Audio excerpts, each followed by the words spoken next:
समास 8वा. उपाधी लक्षण निरूपण. श्रीराम. सृष्टीमध्ये बहुलोक, परिभ्रमणे कळे कौतुक. नाना प्रकारीचे विवेक, आढळो लागती. सृष्टीमध्ये अनेक लोक आहेत. परिभ्रमण केल्याने त्याचे कौतुक पाहायला मिळते आणि नाना प्रकारचे विचारही आपल्या नजरेस पडू लागतात. किती प्रपंची जन, अखंड वृत्ती उदासीन. सुख दुःखे समाधान, दंडळेना. कित्येक प्रापंचिक लोक असे असतात की त्यांची वृत्ती अखंड उदासीन असते. ते अलिप्तपणे वागत असतात आणि सुख दुःखामुळे त्यांचे समाधान जराही ढळत नाही. स्वभावेची नेमक बोलती, सहजची नेमक चालती. अपूर्व बोलण्याची स्थिती, सकळासी माने. ते स्वभावाविकच अत्यंत मोजके बोलतात, सहजच नियमितपणाने वागतात आणि त्यांची बोलण्याची पद्धती तर अशी अपूर्व असते की तो सर्वांनाच मान्य होत आवडते. सहजची ताळ ज्ञान येते, स्वभावेची राग ज्ञान उमटते. सहजची कळत जाते, न्याये नीती लक्षण. त्यांना सहजच तालाचे ज्ञान असते, स्वाभाविकपणे रागाचे ज्ञान प्रगट होते आणि सहजच त्यांच्या ठिकाणी त्या न्याय आणि नीतीचे लक्षण आढळून येते. एखादा आढळे काजी, सकळ लोक अखंड राजी. सदा सर्वदा आवडी ताजी, प्राणी मात्राची. एखादा असा पराक्रमी पुरुष आढळतो की सगळे लोक त्याच्यावर अखंड खुश असतात. प्राणी मात्रांना त्यांच्याविषयी नित्य नवी आवड वाटत असते. चुकोन उदंड आढळते, भारी मनुष्य दृष्टीस पडते. महंताचे लक्षणसे वाटते, अकस्मात. एखादे वेळी असे चुकून घडते की फार मोठा ठेवा हाती लागतो. एखादी अशी थोर व्यक्ती दृष्टीस पडते की महंताची सर्व लक्षणे त्याच्या ठिकाणी आहेत असे वाटू लागते. ऐसा आढळता लोक, चमत्कारे गुणग्राहिक. क्रिया बोलणे नेमक, प्रत्ययाचे. अशी व्यक्ती चमत्कार वाटावा अशी गुणग्राहक असते. त्याचे बोलणे अनुभवाचे आणि निश्चयात्मक आणि मोजके असते. सकळ अवगुणामध्ये अवगुण, आपले अवगुण वाटती गुण. मोठे पाप करणपण, चुके नाकी. सगळ्या अवगुणांमध्ये मोठा अवगुण कुठला असेल तर आपले अवगुण हेच गुण वाटू लागतात हा आहे. हे फार मोठे पाप असून त्यामुळे करंटेपण आल्याशिवाय राहत नाही. ढाळेची काम होते सदा, जे जपल्याने नव्हे सर्वदा. तेथे पीळपेचाची आपदा, आढळेची ना. जे काम नेहमी तेजस्वीपणाने अथवा तडजोडीने होते ते काम भिडस्तपणाने अथवा जपून काळजीपूर्वक केल्यानेही होईलच असे कधी सांगता येत नाही. सहज जेव्हा काम होते तेव्हा त्यात पेंच, प्रसंग, अडथळे वगैरे आढळून येतच नाहीत. एकासी अभ्यासिकता नये, एकासी स्वभावेची ये. ऐसा भगवंताचा महिमा काय, कैसा कळेना. एखाद्याला खूप प्रयत्नशी जे काम करता येत नाही ते एखाद्याला अगदी सहजपणे स्वाभाविकरित्या जमते. असा हा भगवंताचा महिमा असतो.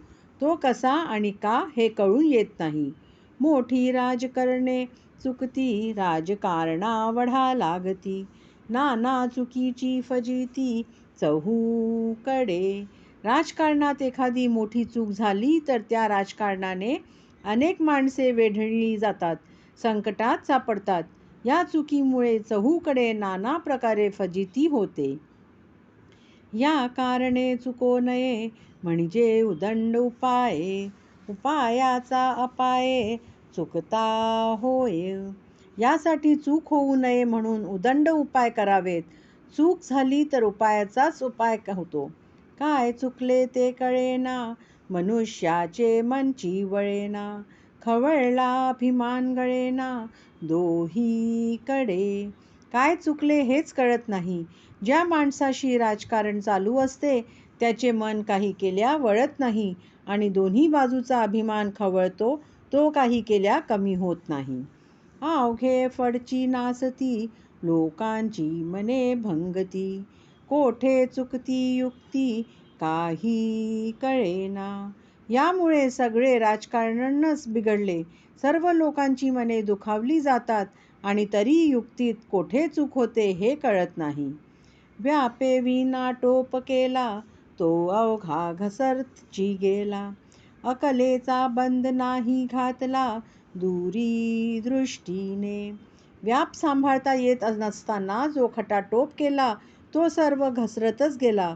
दूरदृष्टीने अकलेला पायबंद घातला नाही. एखादे मनुष्य ते सिळे त्याचे करण्याची बावळे. नाना विकल्पाचे जाळे करून टाकी. एखादा माणूसच उत्साहरहित असतो, कर्तृत्वहीन असतो. सर्व करणे बावळटपणाचे असते. त्यामुळे तो कामात घोटाळ्याचे जाळेच निर्माण करतो. ते आपणासी उकळेना दुसऱ्यास काहीच कळेना. नाचे विकल्पे कल्पना ठाई ठाई. ते त्यालाही उकळत नाही, दुसऱ्यालाही ते कळत नाही आणि विकल्पामुळे नाना कल्पना मात्र थैमान घालतात. त्या गुप्त कल्पना कोणास कळाव्या, कोणे येऊन आटोपाव्या. जयाच्या त्याने कराव्या बळकट बुद्धी. त्याच्या मनातील त्या गुप्त कल्पना कोणाला कशा कळाव्यात आणि त्यांना कोण कसा आवरणार. बळकट बुद्धी करून ज्याच्या त्यानेच त्या आवरल्या पाहिजेत. ज्यासी उपाधी आवरेना तेने उपाधी वाढवावीना. सावचित करून या मना समाधाने असावे. ज्याला उपाधी आवरणे जमत नसेल त्याने उपाधी वाढवूच नयेत. आपले मन स्वस्थ ठेवून त्याने समाधानाने राहावे. धाव धाव उपाधी वेष्टी आपण कष्टी लोक ही नेष्टी. हे कामा नये गोष्टी कुसुमसेची. घाई गर्दीने काम करू लागले की ती उपाधी वेदन टाकते. कामाचा विचका होतो. त्यामुळे तो स्वतः कष्टी होतो आणि इतरांनाही कष्टी करतो. अशी रीतीने चरफडत काम करणे चांगले नाही. लोक बहुत कष्टी झाला आपण ही अत्यंत त्रासला. व्यर्थची केला गलबला का असयासी. अनेक लोक कष्टी झाले, स्वतः करणाराही अत्यंत त्रासला. हा सर्व गलबला कशासाठी केला. असो उपाधीचे काम ऐसे काही बरे काही कोणसे.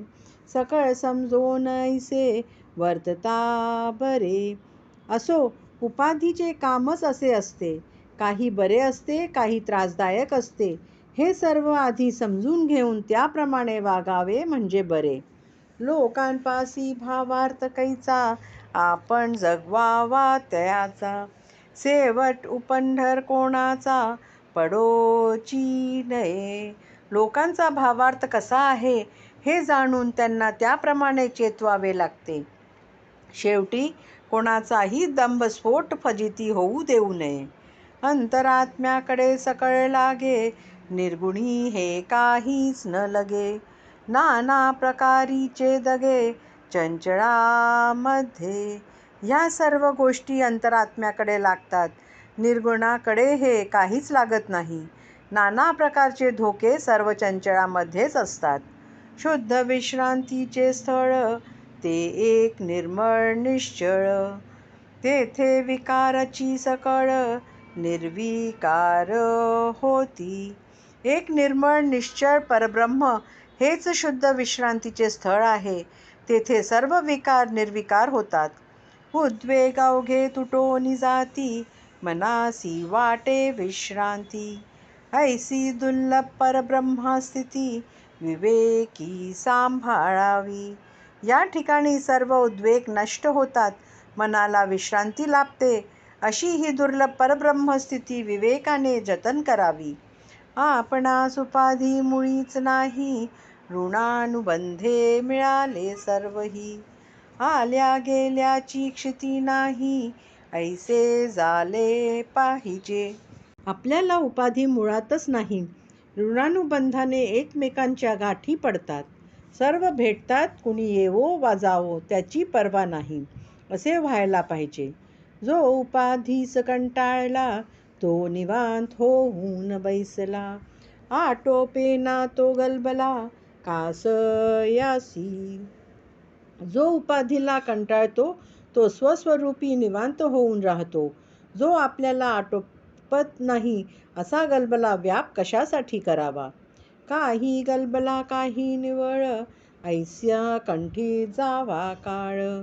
जेणे करिता विश्रांती वेळ आपणासी फावे. माणसाने काही गलबला तर शांत राहून काही काळ कंठीत जावा. यामुळे आपल्याला विश्रांतीसाठी वेळ मिळतो. उपाधी काही राहत नाही समाधाना एवढे थोर नाही.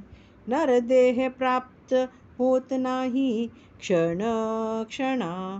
उपाधी काही टिकवू शकत नाही, ती अशाश्वतच असते आणि समाधानासारखे श्रेष्ठ दुसरे काही नाही. नरदेह काही वारंवार प्राप्त होत नाही. इति श्रीदासबोधे गुरु शिष्य संवादे उपाधी लक्षण निरूपण नाम समास 8वा. इति श्रीदासबोधे गुरु शिष्य संवादे उपाधी लक्षण निरूपण नाम समास 8वा समाप्त.